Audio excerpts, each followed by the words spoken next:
Hello friends, welcome back to my channel. तो friends, आप मेरे सामने प्लांट देख रहे हो, बहुत ही क्यूट से बेबी प्लांट। ये हैं हमारे लौकी और तोरई के प्लांट। तो मई जून में आप कौन कौन से प्लांट के सीड्स ग्रो कर सकते हो, वेजिटेबल्स, एंड मैंने कैसे ग्रो किए हैं, कैसे रिपोर्टिंग करी हूँ, सोइल मिक्सचर वगैरह सब कुछ मैंने कैसे तैयार किया है, इस वीडियो में पूरा एक्सप्लेन करने वाली हूँ। पूरा ज़रूर देखिए वीडियो को, और पसंद आए तो प्लीज़ लाइक, शेयर और चैनल को ज़रूर से सब्सक्राइब करें, वो भी बेल आइकन के साथ। तो फर्स्ट आप देखिए, मेरे सामने जो सीड प्लांट आप देख रहे हो, बेबी प्लांट हैं। इन्हें मुझे ग्रो किए हुए कम से कम 15 से 20 दिन हो गए हैं। मैंने इनका शॉर्ट्स वीडियो अपलोड किया था। तो अभी इनमें से 2 से 3 पत्तियां निकल आई हैं। ये वाला टाइम बेस्ट रहता है बेबी प्लांट को अलग लगाने का, शिफ्ट करने का, मतलब दूसरे पॉट में, क्योंकि अगर एक ही पॉट में इतने सारे प्लांट रहेंगे तो एक भी अच्छे से ग्रो नहीं कर पाता है। ज़मीन में क्या होता है कि इनकी जड़ों को फैलने के लिए बहुत अच्छी जगह मिलती है, लेकिन पॉट में सिर्फ हमें इनको मीडियम ही जगह दे पाते हैं। तो इस वजह से इनकी रूट्स को फैलने के लिए थोड़ा स्पेस चाहिए होता है। तो हम बीजों को एक ही पॉट में ग्रो कर सकते हैं, लेकिन थोड़े ही बड़े होने के बाद हमें उनको अलग अलग शिफ्ट कर देना होता है। जब आपके प्लांट से 3 से 4 पत्तियाँ निकलना स्टार्ट हो जाए तो प्लांट हमें लगता है कि अच्छे से मैच्योर हो चुका है। यहाँ पर हमने सोइल मिक्सचर बनाया है। नीचे की साइड हमने सूखी पत्तियां डाल दी थी ग्रो बैग में। ऊपर हमने ओनली 50% मिट्टी ली है, 40% हमने गोबर की खाद ली है, और सिर्फ 10% हमने यहाँ पर नीम खली ऐड की है। नीम खली जो होती है प्लांट में फंगस नहीं लगने देती है और ग्रोथ को भी अच्छा करती है। पानी इसमें डाल देना है और इसको 2-3 दिन आप छाया वाली जगह पर रखें। 15 से 20 मिनट की धूप आ जाए ऐसी जगह पर, उसके बाद आप इनको डायरेक्ट धूप में शिफ्ट कर सकते हो। इनके पास कोई भी रस्सी वगैरह बांध कर भी आप इनको फैला सकते हो, क्योंकि इनमें से बेल निकलती है। यहाँ पर देखिए, हमने बहुत सारी कटिंग वगैरह तैयार की हैं। यहाँ पर मैंने हरा धनिया जो कि कटिंग से तैयार किया है, और ये बहुत ही जल्दी तैयार हो गया है, क्योंकि मुझे इसे लगाए 2 से 3 दिन हुए हैं, और इसमें से छोटी छोटी पत्तियाँ निकल गई हैं।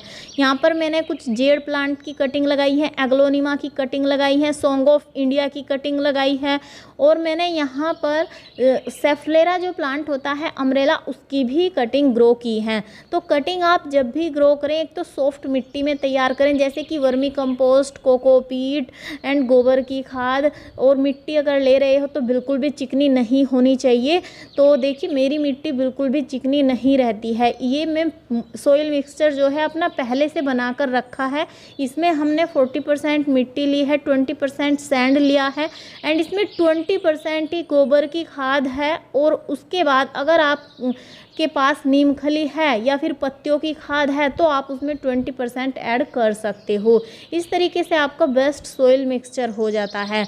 तो यहाँ पर हमने कुछ और बीज मंगाए हैं, क्योंकि गार्डनिंग करते करते अब की बार मुझे शौक़ चढ़ा है वेजिटेबल गार्डनिंग करने का।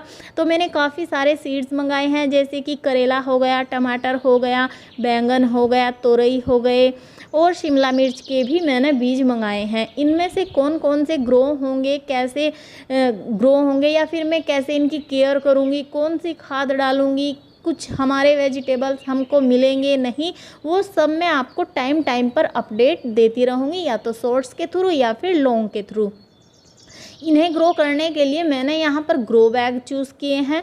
ग्रो बैग इसलिए क्योंकि एक तो इनको हमें छाया में रखना है, और दूसरा हमें इनमें मॉइस्चर बना कर रखना है। अगर हम पॉट लेते हैं बड़े, तो बड़े पॉट में मिट्टी बहुत जल्दी सूख जाती है, लेकिन जो ग्रो बैग होते हैं इनमें मॉइस्चर होल्ड रहता है, इतनी जल्दी से पानी नहीं सूख पाता है। छाया वाली जगह पर रखने के लिए ये बेस्ट ऑप्शन रहता है। अगर आपके पास सूखी पत्तियाँ है, किचन वेस्ट है, या फिर कोई भी मटेरियल आपके पास है खाद बनाने के लिए, तो वो आप ग्रो बैग में नीचे की साइड भर सकते हो।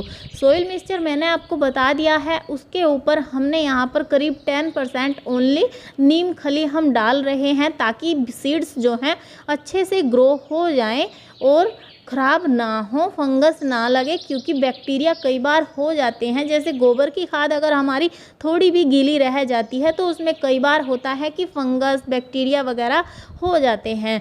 तो आप जब भी गोबर की खाद को यूज़ करें उसे हमेशा सूखी हुई और बिल्कुल डिकम्पोज रहनी चाहिए, जैसे मिट्टी रहती है सेम उसी तरीके से। या तो आप उसको छान कर भी यूज़ कर सकते हो अगर आपको सॉफ्ट चाहिए, या फिर आप उसको ऐसे भी यूज़ कर सकते हो। तो हमने यहाँ पर आधे आधे पार्ट में हम यहाँ सीड्स ग्रो करेंगे। एक ही बैग में हम 2 तरह के सीड्स ग्रो करेंगे, और तब हमारे थोड़े बहुत प्लांट जो हैं ग्रो हो जाएंगे। तो हम इनको निकाल कर अपने न्यू ग्रो बैग में या फिर न्यू पॉट इनको दे देंगे।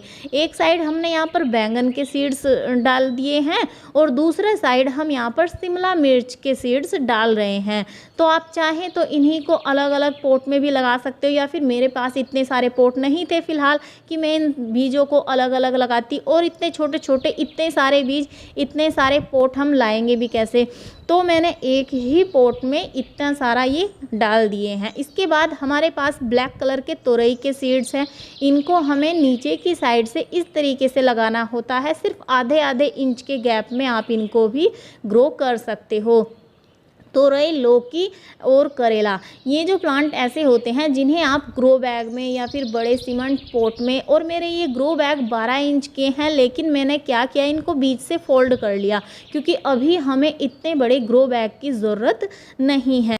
तब हमें लगेगा कि इनको अलग अलग करने की ज़रूरत है, तो हम इनको दूसरे न्यू पॉट दे देंगे। इसके बाद हमने यहाँ पर अपने सभी सीड्स को अच्छे से डाल दिया है, और डालने के बाद आप क्या करें कि ऊपर की साइड एक लेयर या तो फिर आप सॉफ्ट मिट्टी की लगा सकते हो, या फिर आप वर्मी कंपोस्ट की भी लगा सकते हो एक लेयर, ताकि सीड्स भी अंदर की साइड हो जाएं, और पानी वगैरह आप डालें तो आपके जो बीज हैं वो बह ना जाएं, निकल ना जाए। तो यहाँ पर ये बीज शायद से तोरई के हैं या फिर करेले के हैं, वो मेरे माइंड से निकल गया। बड़े होंगे, प्लांट लगेंगे तो खुद से ही पता चल जाएगा कि कौन सा बीज किस चीज़ का है।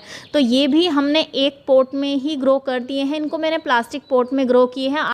तो आप भी इस तरीके से अपनी टेरेस पर किचन गार्डनिंग कर सकते हैं। तब हमारे प्लांट बड़े हो जाते हैं तो इनमें मिलीबग या पेस्ट वगैरह जो कीड़े होते हैं उनको बहुत जल्दी अटैक होता है। उसके लिए आप हमेशा नीम ऑयल का यूज़ किया करें। अगर आप इनमें केमिकल यूज़ करोगे तो फिर हमारा ऑर्गेनिक फ़ायदा ही क्या रहेगा।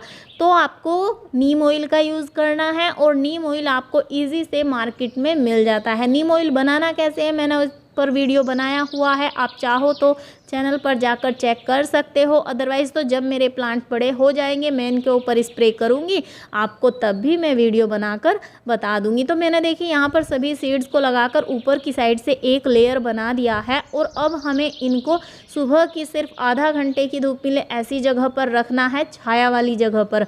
धूप, डायरेक्ट धूप में बिल्कुल भी नहीं रखना, और पानी इसमें धीरे से डालना है। अगर आप इसमें तेज़ पाइप से या फिर किसी बर्तन वगैरह की हेल्प से पानी डालोगे तो होगा क्या, सारे सीड्स आपके ऊपर आ जाएंगे और कुछ निकल जाएंगे, इधर उधर बह जाएंगे।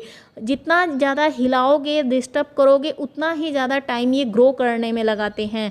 सो फ्रेंड्स, आई होप आपको मेरी ये वीडियो कुछ हेल्पफुल लगी होगी और पसंद आए तो प्लीज़ लाइक शेयर ज़रूर किया करें।